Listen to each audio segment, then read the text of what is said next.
పరమేశ్వరుని అనుగ్రహం కోసము మనము శివుడికి అభిషేకాలు చేస్తూ ఉంటాము. ఆ సృష్టిని నడిపేవాడు, చెడుని నాశనం చేసేవాడిగా మనం కొలుస్తూ ఉంటాము. శివుడి యొక్క ప్రతి అవతారము ఒక ప్రత్యేక ప్రాధాన్యతను కలిగి ఉంటుంది. శివుడి యొక్క 19 అవతారాల గురించి ఈ వీడియోలో మనం తెలుసుకుందాము. ఒక్కొక్క అవతారానికి ఒక్కొక్క ప్రయోజనం కలిగి ఉంటుందని మనం ఈ వీడియోలో తెలుసుకుంటాము. మొదటి అవతారము ఫిఫ్లాద్ అవతారము. మహర్షి దదితి ఇంట్లో జన్మిస్తాడు. ఫిఫ్లాద్ రూపంలో పూజిస్తే శని దోషాలను వదిలించుకుంటాము అనేది ఒక నమ్మకము. రెండవది నంది అవతారము. ఇది పరమేశ్వరుడికి వాహనంగా ఉంటుంది. మూడవ అవతారమైన వీరభద్రస్వామి అవతారము. శివుని యొక్క అత్యంత తీవ్రమైన రూపము. శివుడి జటాజుటం నుంచి వచ్చిన వెంట్రుక నుంచి వచ్చిందే వీరభద్రస్వామి జన్మిస్తాడు. నాలుగవ అవతారమైన భైరవ అవతారము. శివుడికి బ్రహ్మకు ఆధిపత్య పోరాటం జరిగిన సమయంలో బ్రహ్మ అబద్ధం చెప్పిన సమయంలో శివుడు భైరవ రూపంలో బ్రహ్మ 5వ తల నరకడం వలన బ్రహ్మ హత్యాపాతకము చుట్టుకుంటుంది. దీని వలన 12 సంవత్సరాల పాటు భిక్షాటన చేసి శక్తిపీఠాలకు కాపలిగా ఉంటాడు. ఇదే భైరవ అవతారము. 5వ అవతారమైన అశ్వత్థామ అవతారము. క్షీరసాగర మదనంలో శివుడు విషంను తీసుకుంటాడు. అప్పుడు శివుడికి విష్ణువుకి మధ్య ద్రోణకుమారుడు పుడతాడని వరం ఇస్తాడు. అందువలన విష్ణుమూర్తి అశ్వత్థామగా జన్మిస్తాడు. 6వ అవతారము శరభ అవతారము.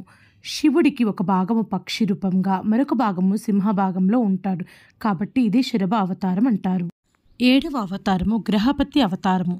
శివుడు విశ్వానర అనే ఇంటిలో కొడుకుగా జన్మించి గృహపతి అయినాడు.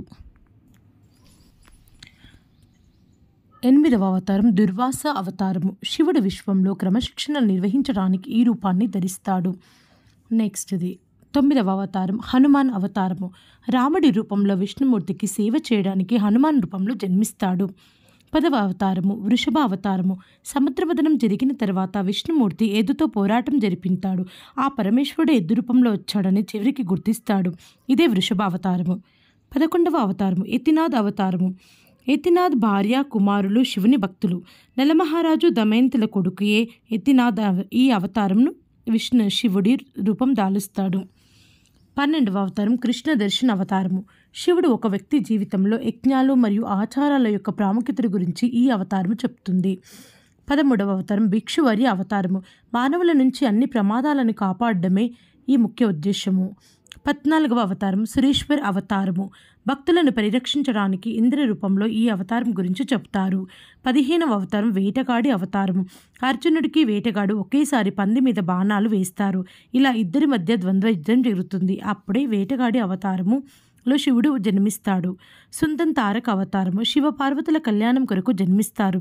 బ్రహ్మచారి అవతారము. శివుడు పార్వతీదేవిని పరీక్షించే అవతారము. యక్షేశ్వర్ అవతారము.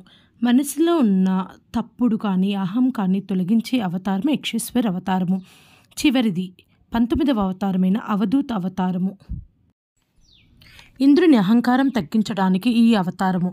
ఇలా శివుడి యొక్క 19 అవతారాలు ఉన్నాయి. Thank you for watching the video.